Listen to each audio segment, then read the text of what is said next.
现在和队伍的磨合比之前稍微好了一点，但是感觉还是有很多可以进步的地方。感觉面对 FPX 战队，他们打野前期喜欢入侵，我们只要前期防守的好，然后拖到后面，感觉是可以赢的。Even Magic recognizing that Team WE's strengths tend to lie in the late game for that scaling composition, wants to try to be protected in the early game, but when they draft these winning lanes, they don't act on it. Yeah, unfortunately for him, whilst the strategy was sound, the execution was very far from, and that's a lot that they need to shift coming into the second game.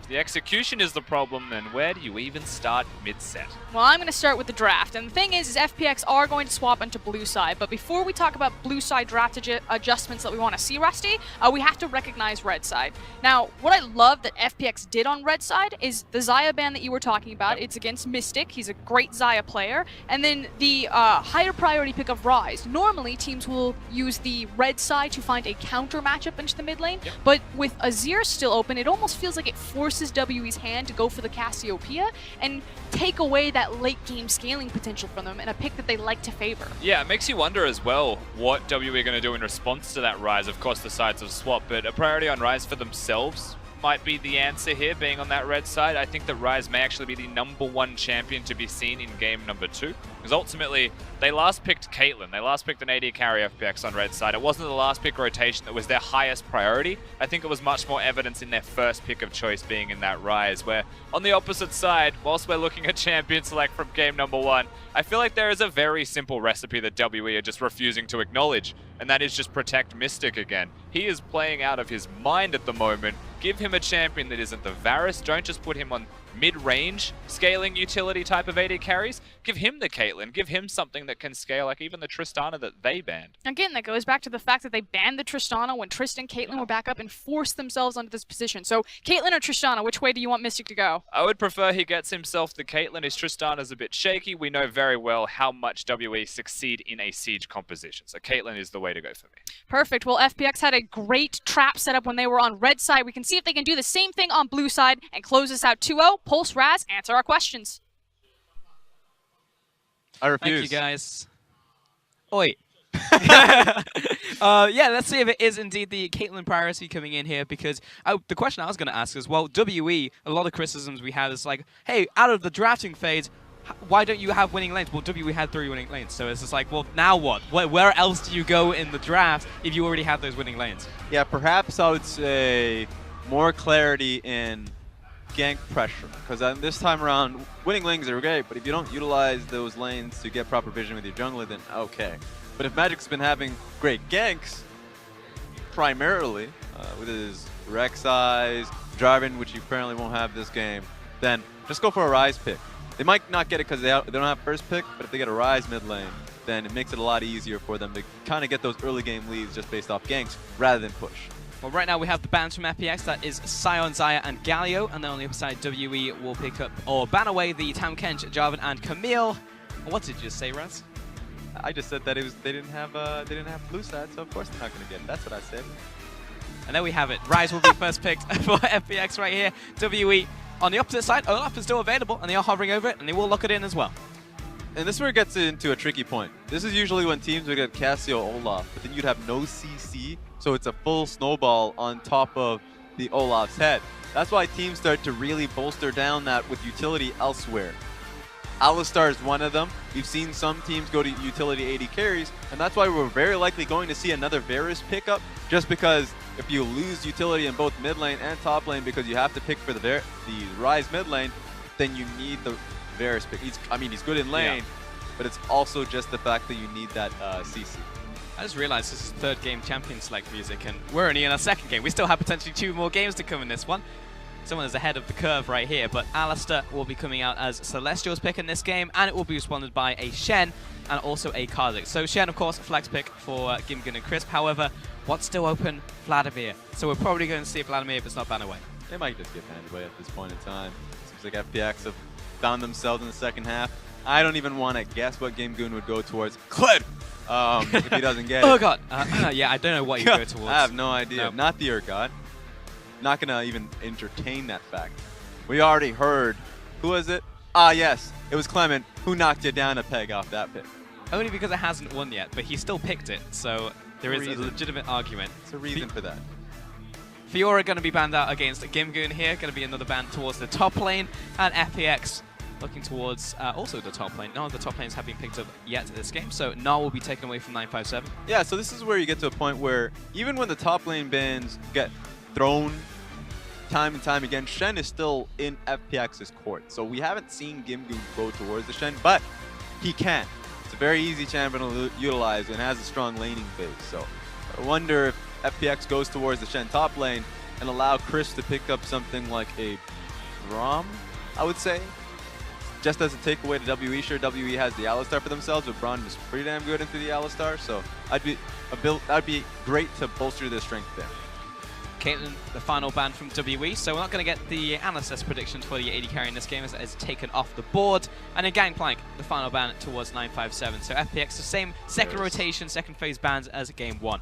Yeah, this is going to be a Varus pickup. They don't want FPX to pick it up here, so nothing too special on that front. At the very least, it means that the Azir... Oh! Nah, you trolling.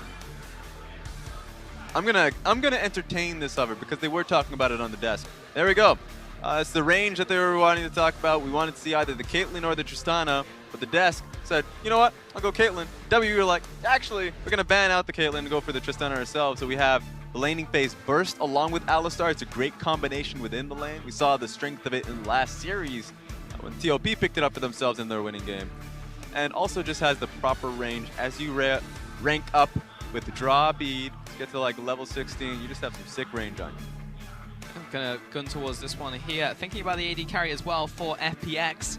They were hovering the Varus, but actually choose to lock in the Cho'Gath now to give them more time to think about the AD carry pick. So Cho'Gath will go towards the top lane. You'd have to think for Gimgoon, definitely a departure from the Vladimir pick. Actually just well into Vladimir.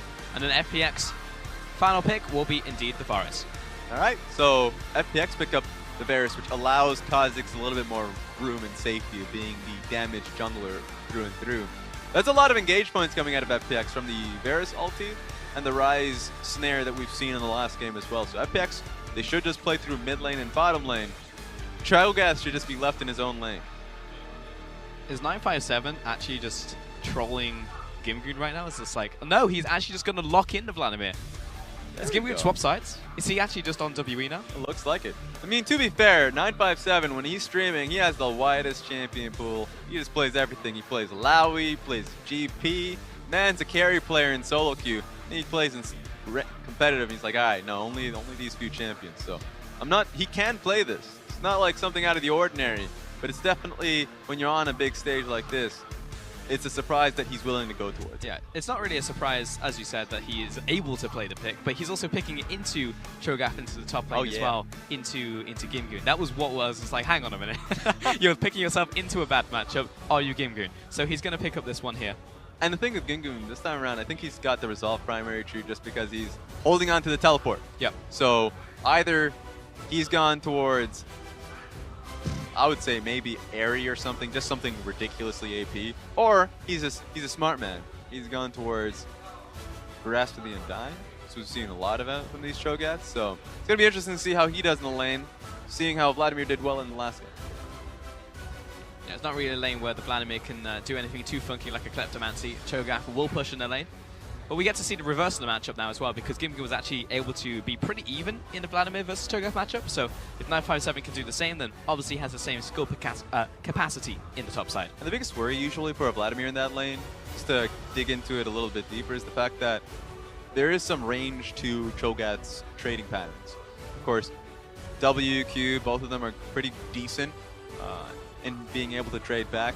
Also, his E, which is, what's the name of that one again?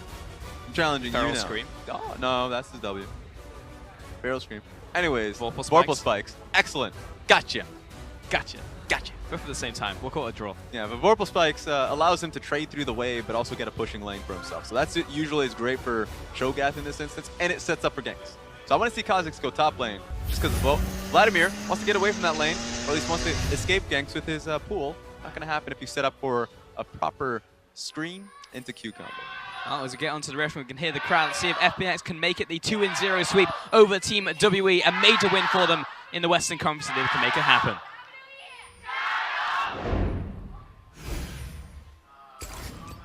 WE, they would really like this win. They would really like some separation between them and Bilibili Gaming, because both of those two teams have had the same scoreline for too long.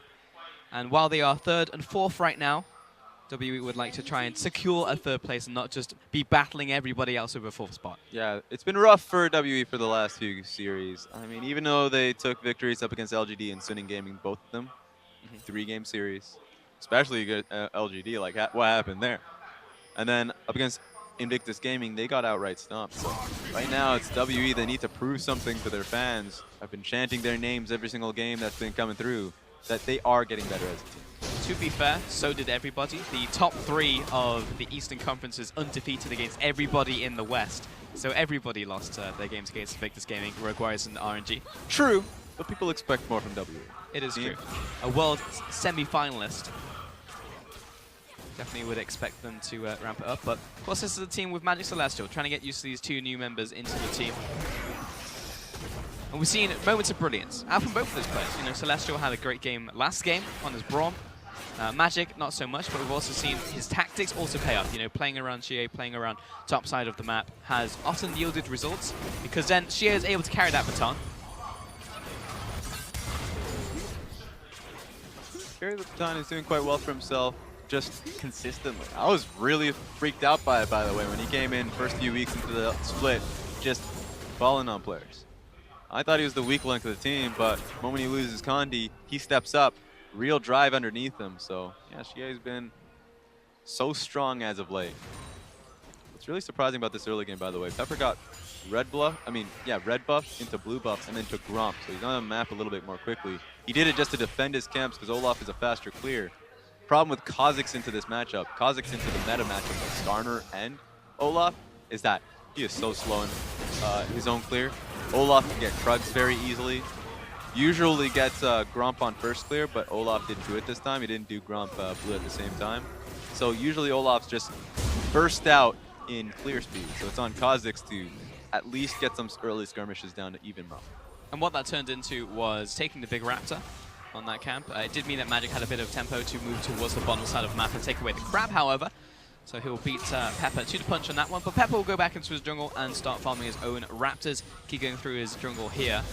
And just the bottom lane, we're just having a small push come out from LWX and Crisp, just getting a couple engages onto that bottom lane of Mystic and Celestial. But just trying to scale up really with this Tristana pick. Yeah, and they're playing pretty safely in the bottom lane, both of them, just because they know that the junglers are in the area. Kha'Zix forcing the Olaf to path away from the Krugs means that, yeah, that's the byproduct of it. Your bottom lane has to play safely, even though they're pushing out in the lane. So it's nice to see this from them. Varus has good trading patterns, especially Shen into Alistar. Let's see this happen. Celestial knocks back Crisp, trying to open up some distance, chase him down. Also gets the stun coming out. Flash comes out from Crisp. Both junglers moving into the bottom lane, but Olaf is quite some distance away. And Pepper was also there for the counter gank. So both junglers will go back into their own respective sides of the map. Look for a recall on the side of Magic. But Crisp lost a lot of health. Yeah, a little bit awkward in terms of the ganking. Doesn't have boots, so not going to use Predator. Doesn't have Ghost, so he's not going to be able to just get there at any point. But that was just a really good knockback from Celestial to get the trade back onto Crisp. So usually Shens can get away with that. In fact, usually they just go onto the Alistar so they don't get traded back on. Because Shen just has a really oppressive trading pattern. Taunt in, you immediately proc your Resolve Keystone where you just have like 70 flat resistances, really ridiculous early level. And then when they try to trade back onto you, you just have your W to just feel that you just can't get auto-attacked. So how do you trade back on that champion? They found a way. Yeah, Aftershock, it's a bit good. It's a bit of a good keystone right now, especially for those early levels. Gimgoon pushing up in the top lane here. Going to be most equal farm, so 957 has done well in that lane to just keep this one equal. Meanwhile, in the mid lane, Cool pushing up onto Xie. Really good from Cool, holding his wave near him. Now, this is what Cool has done when he's been playing Cassiopeia. He just plays trading champions incredibly well. That's his big thing. So he knows how to control the wave incredibly well. So Xie has to think a little bit more when he's pushing the lane. Because while Azir can push into Ryze quite well, Ryze can just walk up and trade against you because he has that extra shield on his passive when he's slinging spells at you. So I know, sure he's behind in CS, but Cool's been trading back. And Pepper, he's gone full SOFM. Loves these Raptors, challenging it again against Magic. But this time, looks like the big chicken is going to go over to Magic. It's good. I mean, he has to do it. That's the big thing, the big risk of Kha'Zix, why we don't see him so often. Going up against Skarner, who just told you, by the way, that's a really sad matchup. And Olaf, that also just runs you down, have better trading patterns once he gets more tankier. And just has a better clear time. Just feels bad when you play Kha'Zix. FPX are pushing up. The complete wraparound coming in from the Celestial and Mystic. At least someone's going to die here from FPX. LWX is actually just going to run away from his support. No, he's going to get chased down. Flash comes in from Mystic. Last auto attack. No. Can he make it happen? Pepper not going to be there in time. That was a lot closer than I was expecting, but Crisp will make it out scot-free. Yeah, they tried to split some focus. They thought they handed Mystic the kill. Mystic had to use his flash while they were walking towards Crisp. So, you know what? Let's get the kill on the one person, so your AD carry doesn't have to use flash. Definitely greeting there just a little bit. I was like, hang on, where's the rest of the team? Mystic is the only one in range. Yeah, Crisp just being a good support, trying to keep the minion wave at range, but pushed in by WE, so that will be denied farm into LWX, who died there, and will unfortunately have to go for the initial tabbies and double dagger back. Yeah, it's gonna feel a little bit rough for him. It's not too bad. Oh, actually, now that Tristan, I thought that Shen was gonna stop Tristan's base. Now that's really bad. Wait a minute. Holy moly. All right, I thought Shen was going to be able to get it. Now that he has BF swords and pickaxe, that's not good. No bueno. Let's see how top lane's doing. Any better? Well, Cho'Gath is getting this push off, and again, pretty much equal. Remnant this time picked up by 957 instead of going towards the Protobelt, like we saw last game. Skirmish to Saber from Pepper going towards the Warriors build. Opposite side, looks like Magic doing the same in terms of Cinderhawk on Olaf this time round. And then mid lane Court going towards his tier early plus Catalyst build. So pretty standard stuff across the build. It's really nice from 957 picking up the support item just because it gives him the Bandit procs. Bandit procs are just broke. The bane of all supports just because now all laners now are just benefiting from the Bandit procs, which is why in the next patch they just completely remove it. So all supports are like, we're considerably poorer now because of these damn solo laners. And you can thank 957 and his Vladimir ways for that. It's mostly Gimgoon. Yeah, but yeah, you just get so much gold off of these trades. It happens so frequently. So it's going to be Cho'Gath who's on the back foot just because even though he's in even in CS, gold-wise, as this lane continues to go on, he's just going to be behind. I will say, damn millennials in terms of the supports, because back in the old days of League of Legends, you almost had no gold whatsoever. Nowadays, you've got so much extra gold. Comes in for your items, comes in passively. All you guys can afford is a control ward and a boost from ability, and that's it. And then you get popped by LeBlanc. Yeah, back in the old days, there were ping wards. They cost even more. It was 150 gold, I think. And if you died with Oracle's Elixir, well, you're done.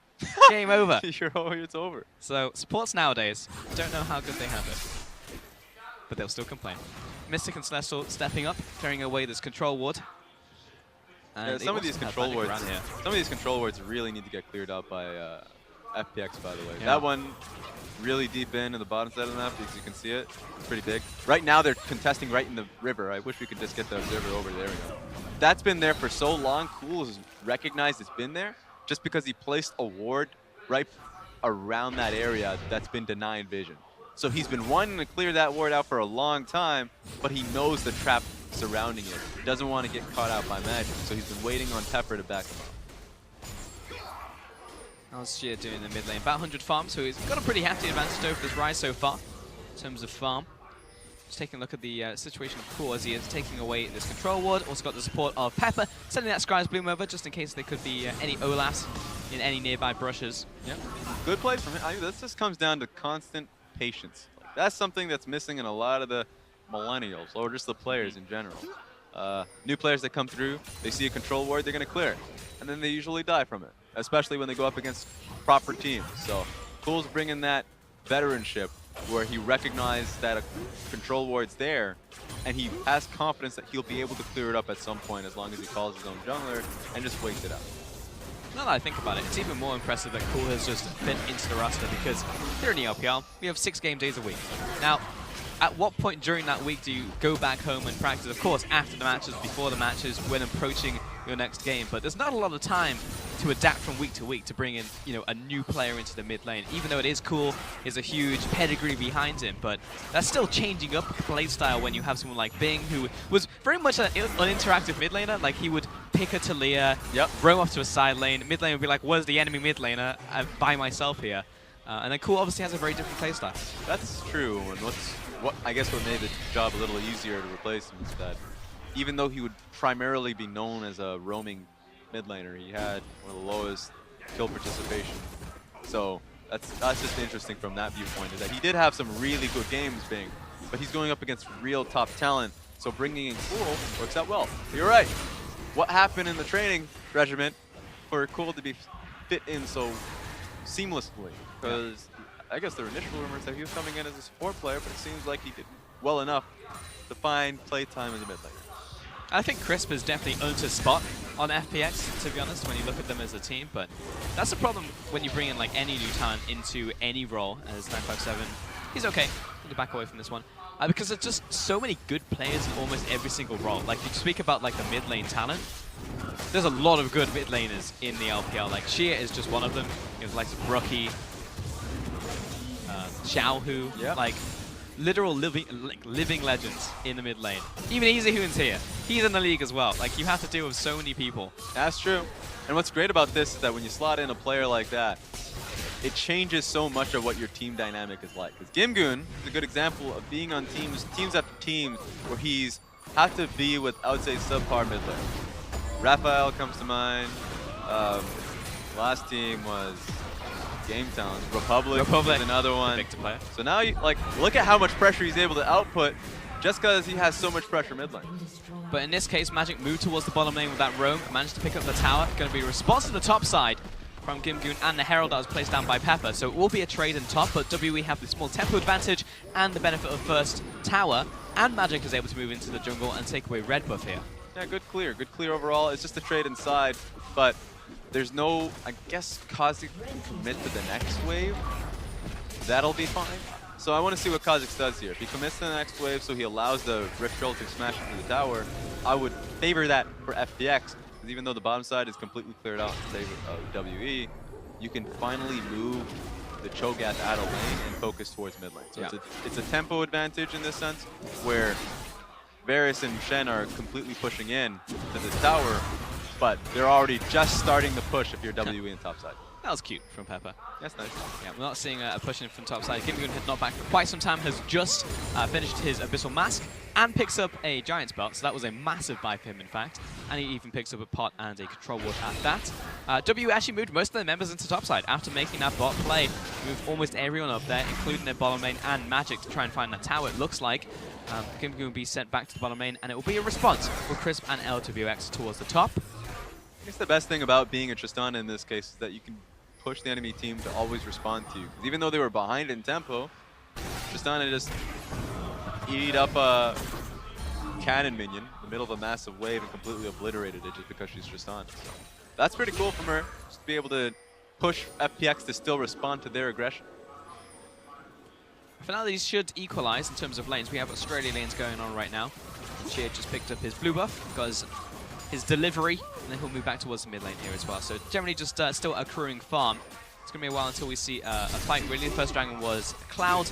Next one is going to be Ocean. So a bit of a contest here, but Sheer knocking Cool back in. Cool's going to give it a shot right here. Still managed to jump back, but he had Shen on top of him. The hidden Shen is the deadliest. Gets the double taunt off, but Celestial's coming in. But maybe Crisp under attack now. Flash comes in, but he is by himself to get the knock over the wall. But in comes Mystic as well. Lands the explosive charge and gets that one kill. Pepper wants to back it up now with the teleport coming into the mid lane from the top lane.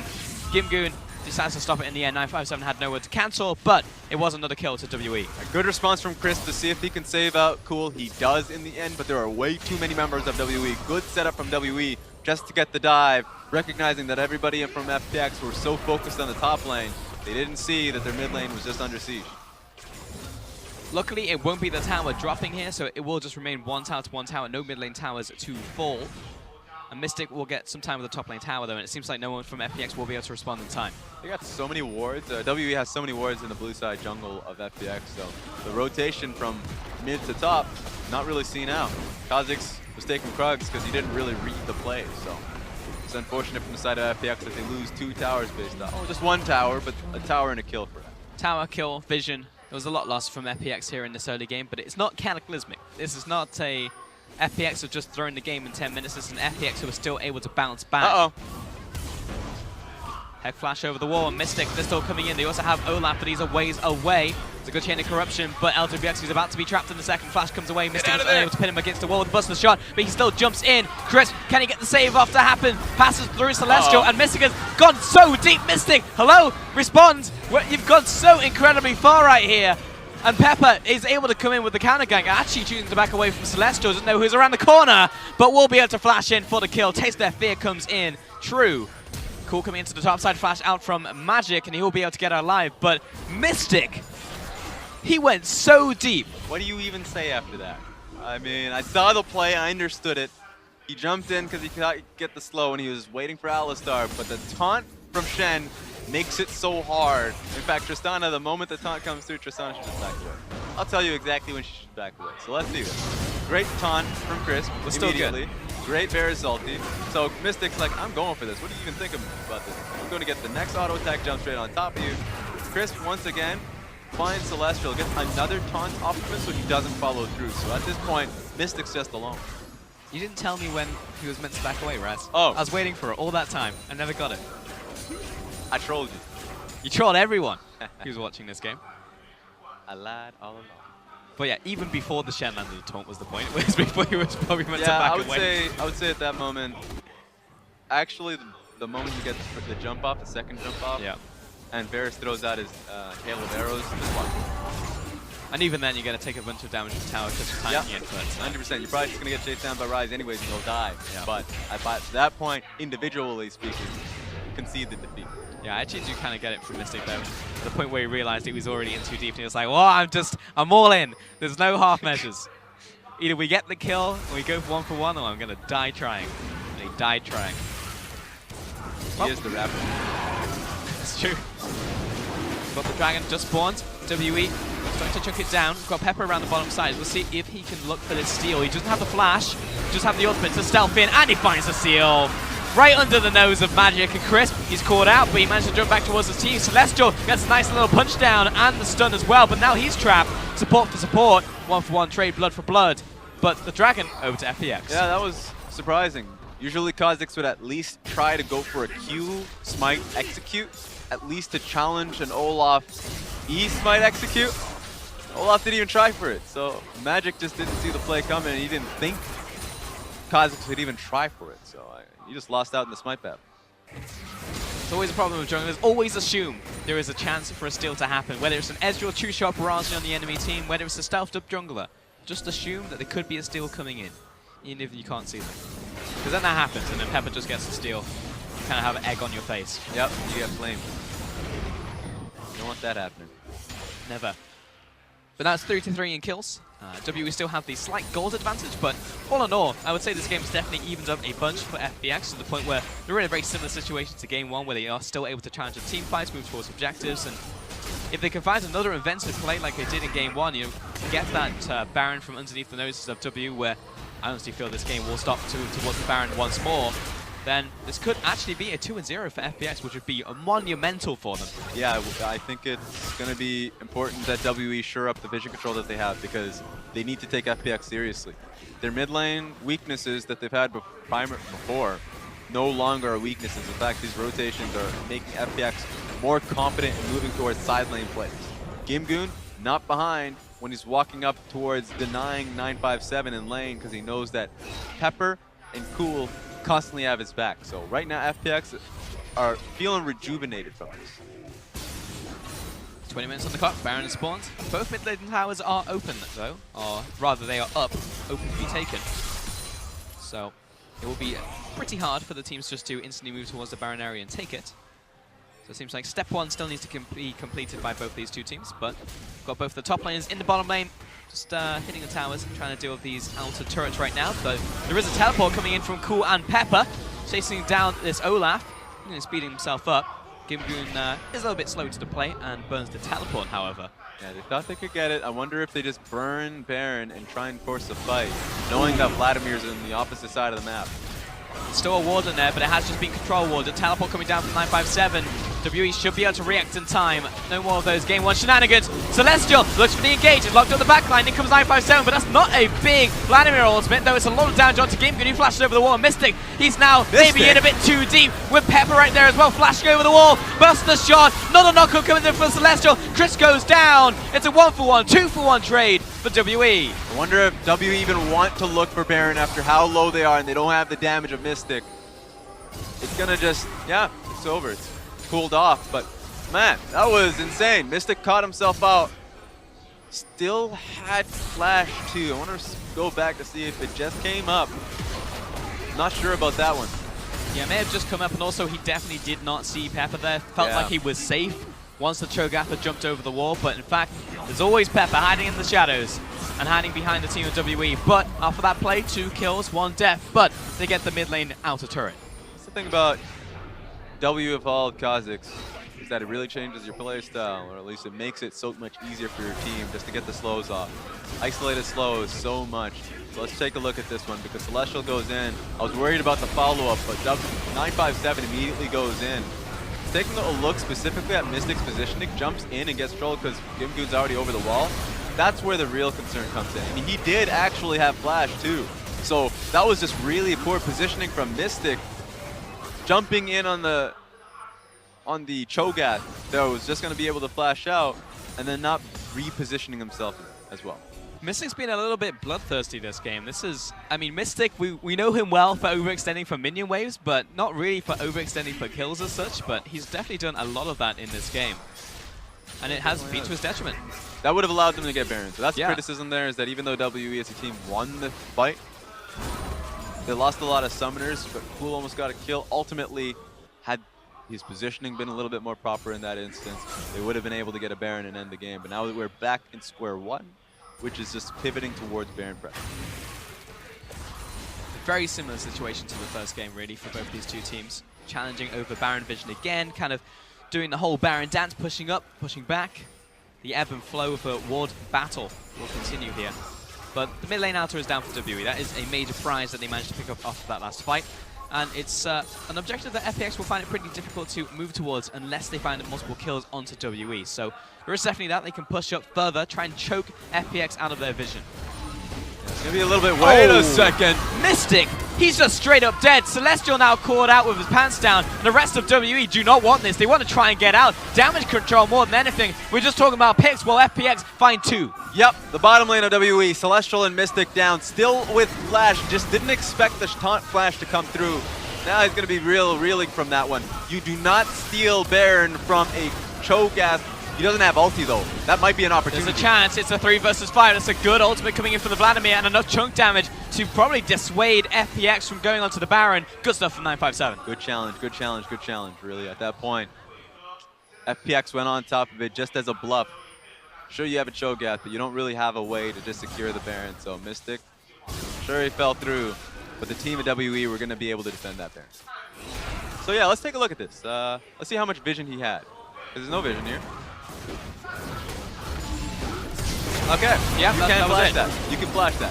And your team, you should just wait for your team to walk up because you can't do that alone, especially since you saw the entire team. They did have vision of 3 people around that area. I think 4 as well. So they knew that the team of FPX were there. Man, these mistakes are really starting to compound now for Mystic. Another attempt onto the Baron from FPX. Mystic is pushing up now with the rest of his team.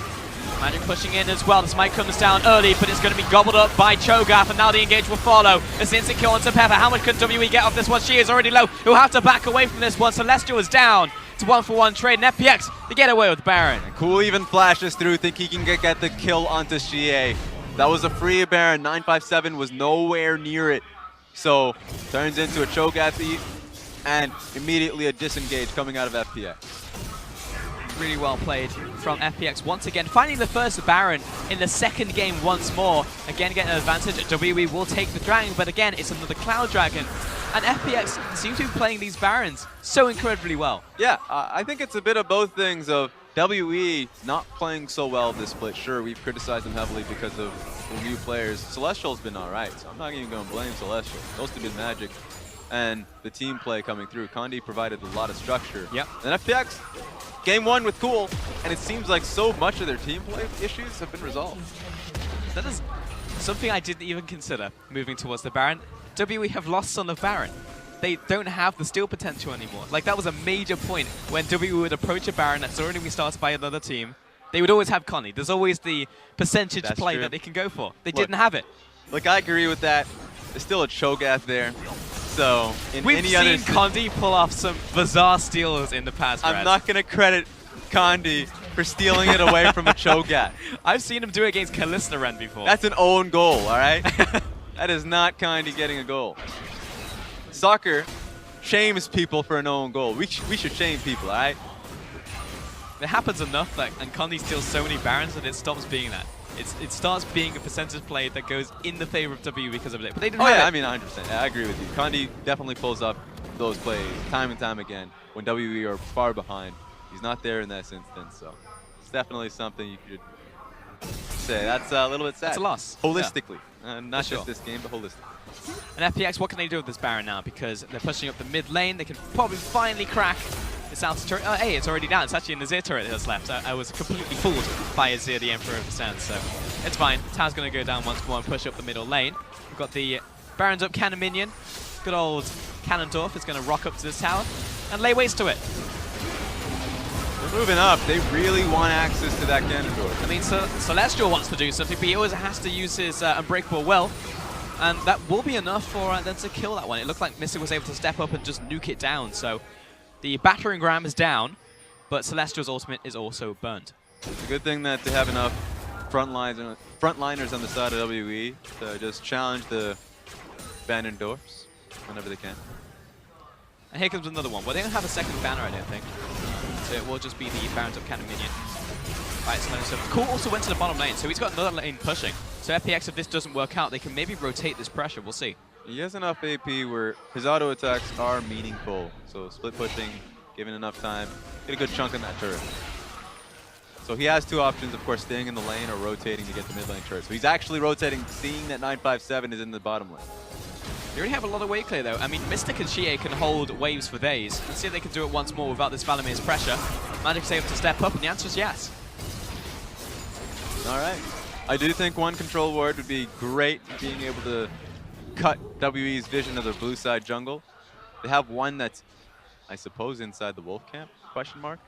Should be a little bit deeper out. That's actually a really bad control ward. If it's inside the wolf camp, get that thing out of there.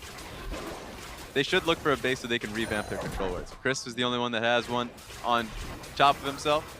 Right now it should be Cool and Pepper picking up some of themselves.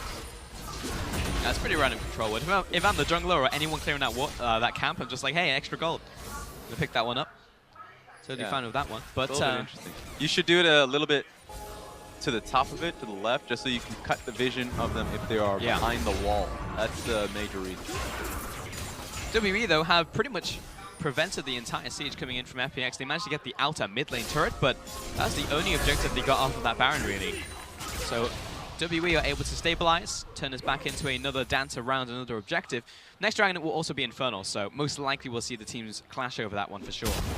It seems like bottom lane, Infernal Dragon is going to be the point of contention. Usually it's these inner turrets, but at this point in time, sure, FPX are putting pressure onto it, but WE's defense is pretty good on top of the fact that they have Alistar, Azir Sec combinations to kind of break up those sieges, so don't see FPX trying to double down on it.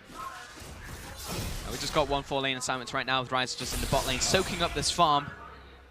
And for now, the gold is almost bang on even. Only 200 gold separating the teams at almost 30 minutes. Pretty impressive stuff.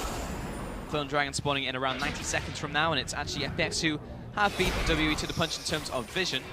In fact, all of their control wards are down there. I can see at least 4 in that river. I'd say about 3, unless if someone's just literally sitting on top of it. Definitely saw another one. I think Shen's sitting on top of one, but W want their blue buff right here, but they're going to have to kite away from this one. And Pepper jumps over the wall. Looks like he managed to pick up with Leap and the Taste Their Fear combo. Where are they going? Oh, mid lane. Perfect rotation. Moving to the mid lane, there's two people actually defending this one, Mystic and Celestial, so they'll get a bit of poke damage down, but the rest of the team is able to rotate. So I like the idea, but they were able to rotate a little bit too fast, WE. Yeah, if they had another damage dealer, specifically LWX in that one, would have been able to get a lot more meaningful damage because the entire team had to take the long way around it. And that's what you want to do, especially if you're not looking towards a larger neutral camp to play around, to force WE to move towards. WE is a great turtling team, but if you don't force them to move out, then you just have to play it the old-fashioned way, which is force them to rotate the long way from one turret to the next, bottom lane to mid lane turret. FPX haven't been doing that properly this game. Yeah, cool. Still chilling in the bot side. 10 seconds left on Infernal. Another 30 seconds on Baron. So we're going to have split objectives here, but it seems like both teams do want to just move around this one. Teleport out from the Cho'Gath on his way. He's going to be forced to do so just to be able to contest this Infernal Dragon. There's a lot of health. WE are stepping up, able to clear out this vision around this area. He's got himself Pixel. Warmogs, Abyssal Mask, 11 stacks. The guy is stacked up at this point in time.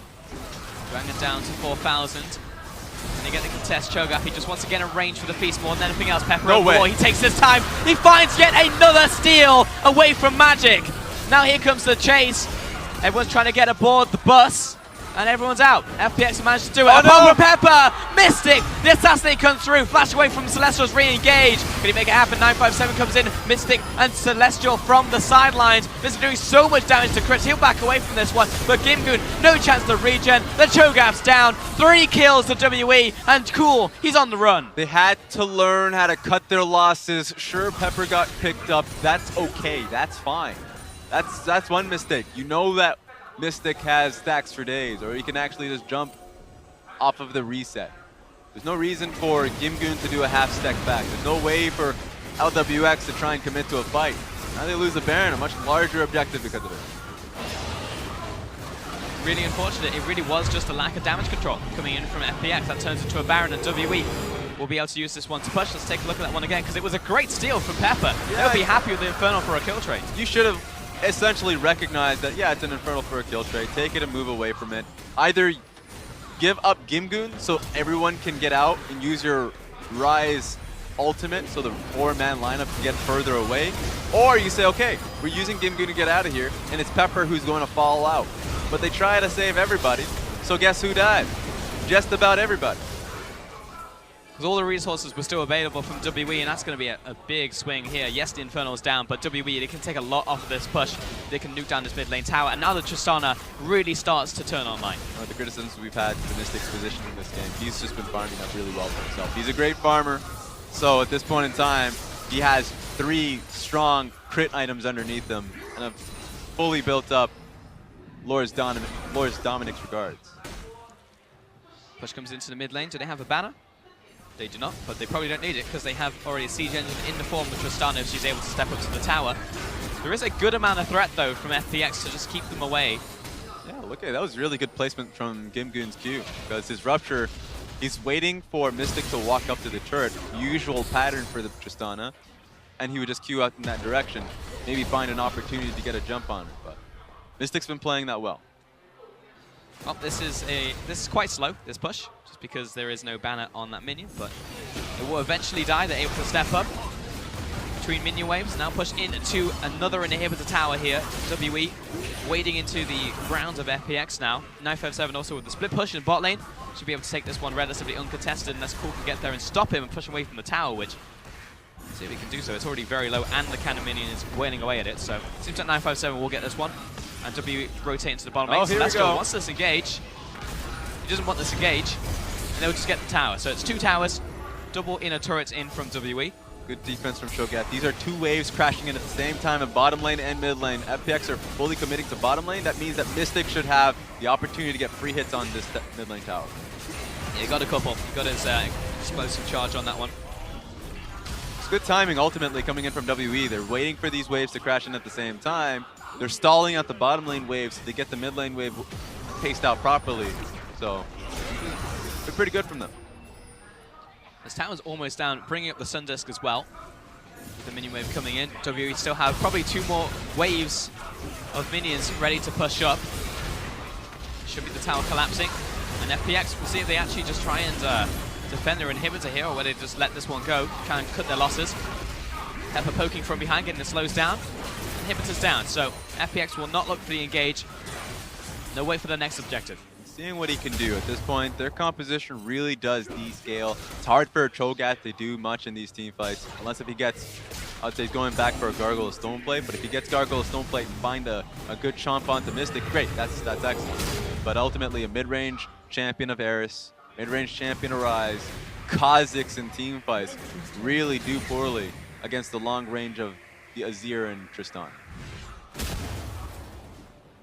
And for now, we can just take a look at some of the items. I want to see if we're actually getting into a banner situation for anyone on WE, because that would have been a much faster push had there been a banner on their side, but it doesn't seem like anyone's too interested. Righteous Glory finished by Celestial. He's got the lock up the Iron Solari as well. Bot lane got those triple crit items, pretty much on the same items as before, so just needs to try and complete Mercurial Scimitars, the next big item. Mid lane, 4 items. Jungle just going for tank. I don't know what's going on here, by the way. Something's happening. Yep, it was a ritual. That's what it was. I guess so. It must be. Cool's able to step up in the mid lane and clear out this minion wave though. So for now, the super minion's not really going to be too much of a detriment to FPX. Rise is able to clear them by himself as well, so it's not too bad. Next dragon's going to be Elder, so that is the big objective on the board for the teams to contest. And FPX are actually the ones to push out the base first, despite the mid lane inhibitor going down. WWE just getting these lanes set up. They're not too concerned about the dragon. I mean, it's 40 seconds till it's up. FPX, their only play at this point in time is to get proper wards and rush it. Otherwise, there's no reason to be in that area. WWE just has a good pushing wave top lane because they had Vladimir up there. Yeah, now they'll probably come in and try and clear out some of those wards, but 20 seconds left.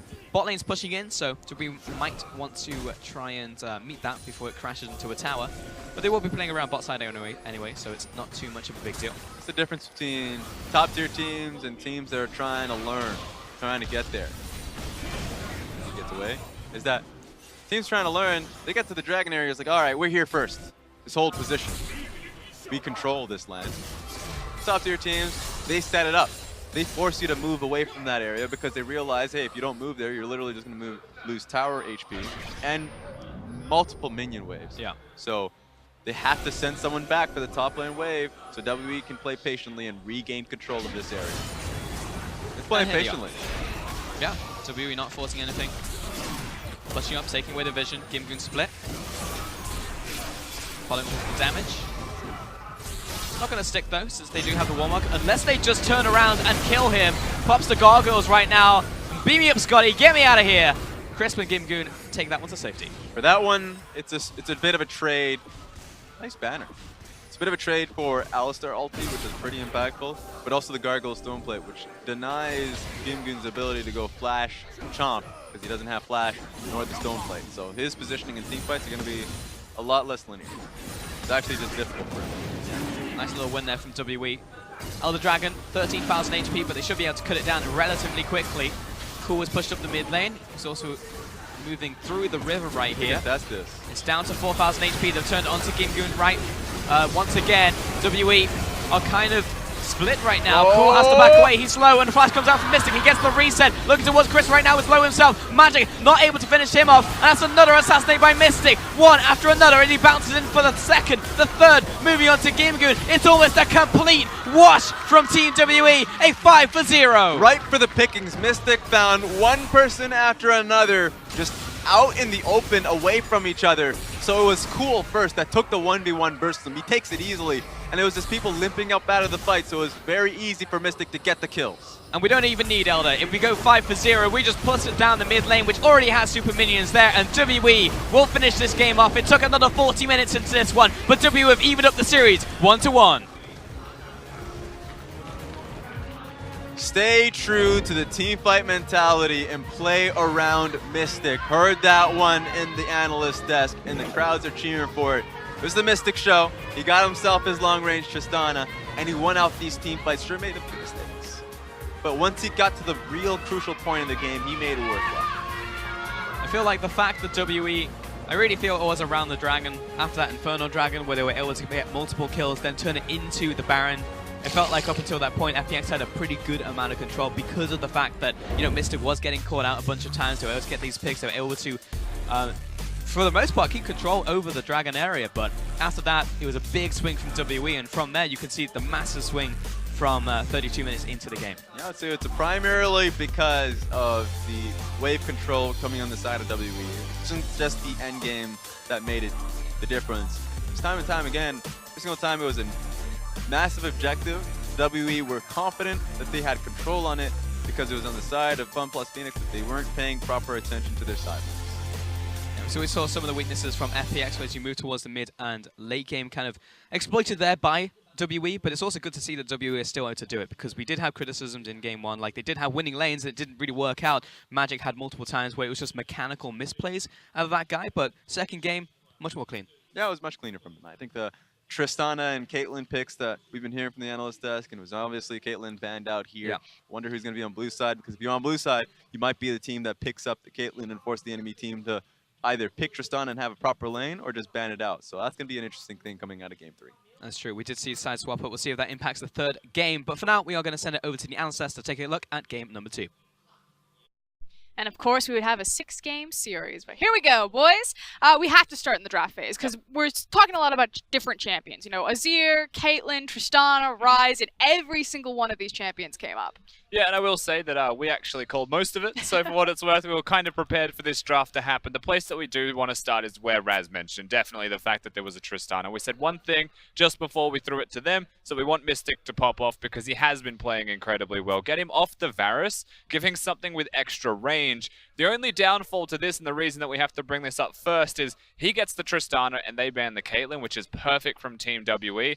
Their opponents then get the Varus, and you still feel the same way then about FunPlus Phoenix having that and getting outscaled eventually. I think we've found a trend in this series so far. One team tries to win early, they don't. The other team outscales them. And what's interesting to me, though, is that FPX did have the opportunity to look for a late-game scaling champion. So that's why the Caitlyn ban was so brilliant, is because Team WE are saying, we have an Olaf. Yeah. We're going to empower the Olaf by taking the Tristana, who's the more maneuverable ADC between these two hyperscaling options, and then by leaving them only with the option of the Kog'Maw, they're like, okay, I guess we have to go for the trading pattern because Varus can trade better on Caitlyn and lane, because we don't want Kog'Maw just to get rolled over by Olaf. So very brilliant red side strategy from Team WE. Yeah, even the support being a Shen noted from FPX. And the late rotation for both of these teams for their AD carries is what enables this in the first place. And you will note that the red side now seems to be this AD carry counterpick meta between both of these teams in this best of 3 series, where there were things that we still expected in earlier rotation from FPX, like the Ryze first, something that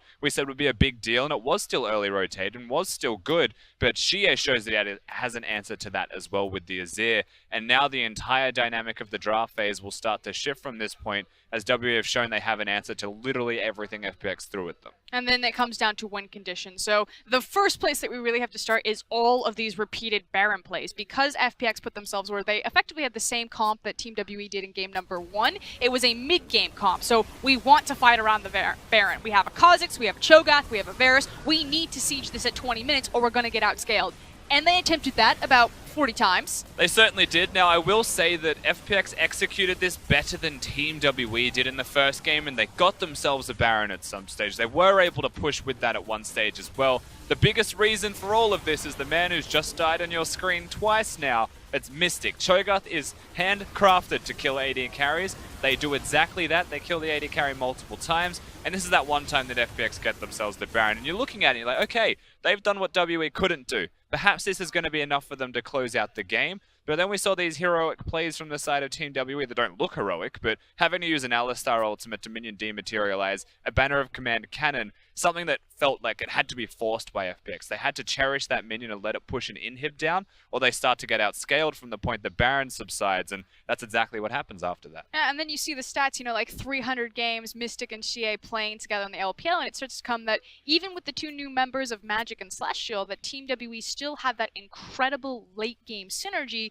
when they're not playing from a massive gold deficit. Yeah, definitely. And the one place I'd be looking towards that is the Elder Dragon, the way that basically ended the game, the last team fight. The fact that they didn't just take the team fight. They played it slowly. They controlled their side lanes. The Azir spent about a minute and a half hitting a blue buff and not killing it. I would presume to time it with the Elder Dragon and slow down the pace of the game, but these smaller details is what does give WE the victory in the end, because they can play patiently and slow when necessary. And I do also then want to look across the other side of FPX. We're talking about synergy. You know, we expect that from Team WE. They're not the sum of their they're the sum of the parts, not the sum of their individual pieces. Pepper and Cool have made a very unlikely duo, or I guess I should say likely, because Pepper's playstyle, it makes sense. Cool's played with very aggressive junglers in the past, but Pepper's also played with very veteranship mid laners. This is a super cool thing to break down as well. We were watching the game, we just turned around on the big screen to watch it. This is the last team fight that you'll get to see as well. Pepper stealing away another major objective.